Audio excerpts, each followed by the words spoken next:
ನೂತನ ಕಾರ್ಮಿಕ ಸಂಹಿತೆಯಲ್ಲಿ ಏನೇನಿದೆ? ಈ ಹೊಸ ಸಂಹಿತೆ ಕಾರ್ಮಿಕರ ಜೀವನ ಮಟ್ಟವನ್ನು ಸುಧಾರಿಸುತ್ತಾ? ಈ ಕಾರ್ಮಿಕ ಸಂಹಿತೆಗೆ ಕೆಲವು ಕಾರ್ಮಿಕ ಸಂಘಟನೆಗಳು ವಿರೋಧ ವ್ಯಕ್ತಪಡಿಸ್ತಾ ಇರುವುದು ಯಾಕೆ? ಇವತ್ತು ಈ ಎಲ್ಲ ವಿಚಾರಗಳ ಬಗ್ಗೆ ಡೀಟೇಲ್ಡ್ ಆಗಿ ತಿಳಿಯೋಣ. ಈ ವಿಡಿಯೋವನ್ನ ಕೊನೆ ತನಕ ನೋಡಿ. ಸ್ನೇಹಿತರೆ, ಕೇಂದ್ರ ಸರ್ಕಾರ ದೇಶದ ಎಲ್ಲಾ ಕಾರ್ಮಿಕರ ಜೀವನ ಮಟ್ಟವನ್ನ ಸುಧಾರಿಸುವ ಸಲುವಾಗಿ 4 ಹೊಸ ಕಾರ್ಮಿಕ ಸಂಹಿತೆ ಅಂದರೆ ಲೇಬರ್ ಕೋಡ್ಗಳನ್ನ ನಿನ್ನೆಯಿಂದಲೇ ಜಾರಿ ಮಾಡಿದೆ. ಸ್ವಾತಂತ್ರ್ಯದ ಶತಮಾನೋತ್ಸವದ ಸಮಯಕ್ಕೆ ಅಂದರೆ 2024ರ ಹೊತ್ತಿಗೆ ವಿಕಸಿತ ಭಾರತ ನಿರ್ಮಾಣಕ್ಕೆ ಪೂರಕವಾಗಿ ಕಾರ್ಮಿಕ ಕಾನೂನುಗಳಲ್ಲಿ ಮಹತ್ತರ ಬದಲಾವಣೆಗಳನ್ನು ತರಲಾಗಿದೆ ಅಂತ ಹೇಳಿ ಕೇಂದ್ರ ಕಾರ್ಮಿಕ ಮತ್ತು ಉದ್ಯೋಗ ಸಚಿವಾಲಯ ತಿಳಿಸಿದೆ. ವಿವಿಧ ವಲಯಗಳಿಗೆ ಸಂಬಂಧಿಸಿದಂತಹ 29 ಕಾರ್ಮಿಕ ಕಾನೂನುಗಳನ್ನು ಒಟ್ಟುಗೂಡಿಸಿ ರೂಪಿಸಿರುವಂತಹ 4 ಕಾರ್ಮಿಕ ಸಂಹಿತೆಗಳ ಜಾರಿಗೆ ಶುಕ್ರವಾರ ಅಧಿಸೂಚನೆ ಹೊರಡಿಸಿದೆ. ಈ 4 ಹೊಸ ಸಂಹಿತೆಗಳು ಯಾವುದು ಅಂತ ನೋಡ್ತಾ ಹೋಗೋದಾದರೆ, ಮೊದಲನೆಯದು ವೇತನ ಸಂಹಿತೆ 2020, ಕೈಗಾರಿಕೆ ಸಂಬಂಧಗಳ ಸಂಹಿತೆ 2019, ಸಾಮಾಜಿಕ ಭದ್ರತಾ ಸಂಹಿತೆ 2020, ವೃತ್ತಿ ಸುರಕ್ಷತೆ, ಕಾರ್ಮಿಕ ಮತ್ತು ಕಾರ್ಯನಿರ್ವಹಣೆ ಸ್ಥಿತಿ ಸಂಹಿತೆ 2020. ದೇಶದ ಬಹುತೇಕ ಕಾರ್ಮಿಕ ಕಾನೂನುಗಳನ್ನ ಸ್ವಾತಂತ್ರ್ಯ ಪೂರ್ವ ಮತ್ತು ಸ್ವಾತಂತ್ರ್ಯಾನಂತರದ ಆರಂಭದಲ್ಲಿ ರಚಿಸಲಾಗಿದೆ. ಈ ಸಮಯದಲ್ಲಿ ಆರ್ಥಿಕತೆ ಮತ್ತು ಕೆಲಸದ ಸ್ವರೂಪಗಳು ಮೂಲಭೂತವಾಗಿ ವಿಭಿನ್ನವಾಗಿತ್ತು. ಈಗಿನ ಅಗತ್ಯತೆಗೆ ಅನುಗುಣವಾಗಿ ಕಾರ್ಮಿಕ ನಿಯಮಗಳನ್ನು ಮರುರೂಪಿಸುವಂಥದ್ದು ಕಾಲದ ತುರ್ತು. ಈ ಹೊಸ ಸಂಹಿತೆಗಳು ಸ್ವಾವಲಂಬಿ ರಾಷ್ಟ್ರಕ್ಕೆ ಅಗತ್ಯ ಇರುವಂತಹ ಬಲಿಷ್ಠ ಕಾರ್ಯಪಡೆಗಳನ್ನು ರೂಪಿಸುತ್ತದೆ ಅಂತ ಸಚಿವಾಲಯ ತಿಳಿಸಿದೆ. ಹಾಗಾದರೆ ಹೊಸ ಕಾರ್ಮಿಕ ಸಂಹಿತೆಯಲ್ಲಿ ಏನೇನಿದೆ ಎಂಬುದನ್ನು ಒಮ್ಮೆ ನೋಡ್ಕೊಂಡು ಬರೋಣ. ಎಲ್ಲಾ ಕಾರ್ಮಿಕರಿಗೂ ನೇಮಕಾತಿ ಪತ್ರ ನೀಡುವುದು ಕಡ್ಡಾಯ.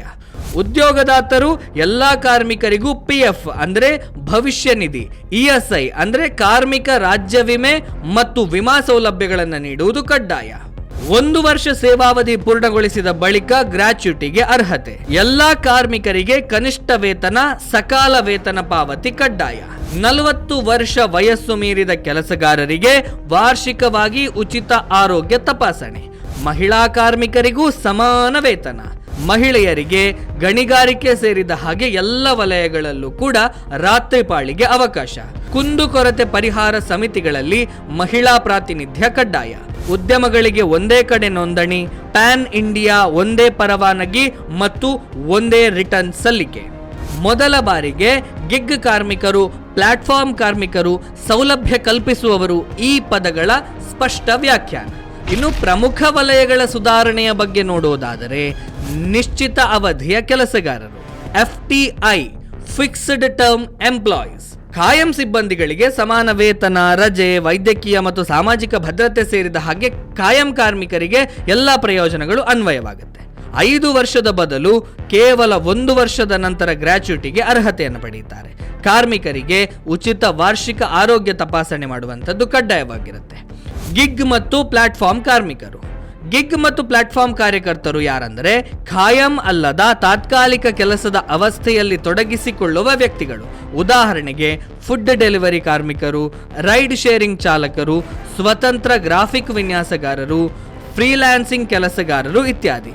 ಈ ರೀತಿಯ ಕಾರ್ಮಿಕರಿಗೆ ಉದ್ಯೋಗದಾತ ಸಂಸ್ಥೆಗಳು ಪಾವತಿಸುವಂತಹ ಅಥವಾ ಪಾವತಿಸಬೇಕಾದ ಮೊತ್ತದ 5% ಸೀಮಿತಗೊಳಿಸಿ ಜೊತೆಗೆ ವಾರ್ಷಿಕ ವಹಿವಾಟಿನ 1-2% ಮೊತ್ತವನ್ನು ಕೂಡ ನೀಡಬೇಕು. ಈ ಸೌಲಭ್ಯ ದೇಶದ ಎಲ್ಲ ಕಡೆಗಳಲ್ಲೂ ಕೂಡ ಲಭ್ಯ ಆಗಲಿಕ್ಕಿದೆ. ಮಹಿಳಾ ಕಾರ್ಮಿಕರು. ಲಿಂಗ ತಾರತಮ್ಯವನ್ನು ಕಾನೂನುಬದ್ಧವಾಗಿಯೇ ನಿಷೇಧಿಸಲಾಗಿದೆ. ಸಮಾನ ಕೆಲಸಕ್ಕೆ ಸಮಾನ ವೇತನವನ್ನು ಉದ್ಯೋಗದಾತರು ನೀಡಬೇಕು. ಮಹಿಳೆಯರಿಗೆ ರಾತ್ರಿ ಪಾಳಿಯಲ್ಲಿ ಮತ್ತು ಎಲ್ಲಾ ರೀತಿಯ ವಲಯಗಳಲ್ಲೂ ಕೂಡ ಭೂಗತ, ಗಣಿಗಾರಿಕೆ ಮತ್ತು ಭಾರೀ ಯಂತ್ರೋಪಕರಣಗಳು ಸೇರಿದ ಹಾಗೆ ಎಲ್ಲ ಕೆಲಸಗಳನ್ನು ಮಾಡಲು ಅನುಮತಿಸಲಾಗಿದೆ. ಈ ಅನುಮತಿಯು ಮಹಿಳಾ ಕಾರ್ಮಿಕರ ಒಪ್ಪಿಗೆ ಮತ್ತು ಕಡ್ಡಾಯ ಸುರಕ್ಷತಾ ಕ್ರಮಗಳಿಗೆ ಒಳಪಟ್ಟಿರುತ್ತೆ. MSME ಸಣ್ಣ ಮತ್ತು ಮಧ್ಯಮ ಉದ್ಯಮಗಳು. ಎಲ್ಲ ಕಾರ್ಮಿಕರಿಗೆ ಕನಿಷ್ಠ ವೇತನವನ್ನು ಖಾತರಿಪಡಿಸಲಾಗಿದೆ. ಕ್ಯಾಂಟೀನ್, ಕುಡಿಯುವ ನೀರು ಮತ್ತು ವಿಶ್ರಾಂತಿ ಪ್ರದೇಶಗಳಂತಹ ಸೌಲಭ್ಯಗಳನ್ನು ಉದ್ಯೋಗದಾತರು ನೀಡಬೇಕು.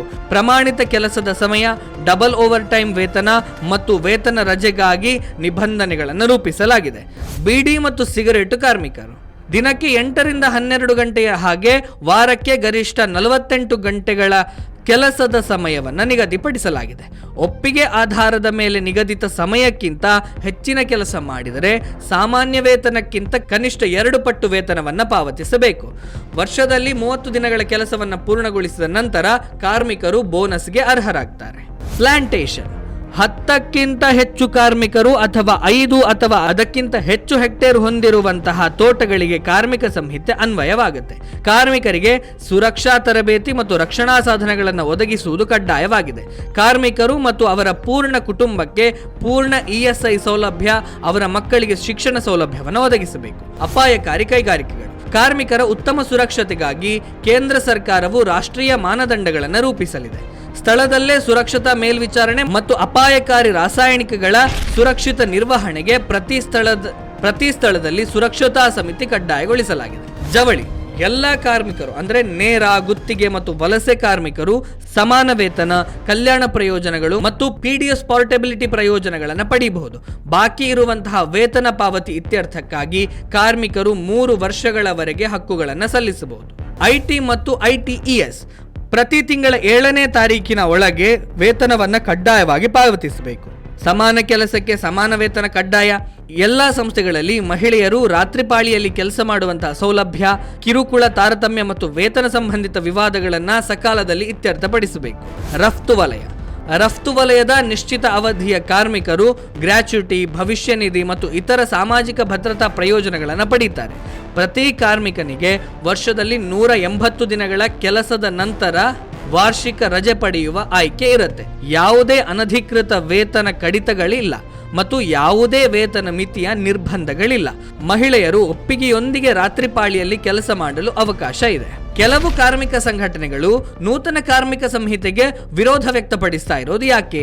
ಈ ನೂತನ ಕಾರ್ಮಿಕ ಸಂಹಿತೆಗೆ CITU, INTUC ಮೊದಲಾದಂತಹ ಕಾರ್ಮಿಕ ಸಂಘಟನೆಗಳು ವಿರೋಧವನ್ನ ವ್ಯಕ್ತಪಡಿಸ್ತಾ ಇದೆ. ಈ ಕಾನೂನು ಸಂಹಿತೆ ಉದ್ಯೋಗದಾತರ ಪರವಾಗಿದೆ.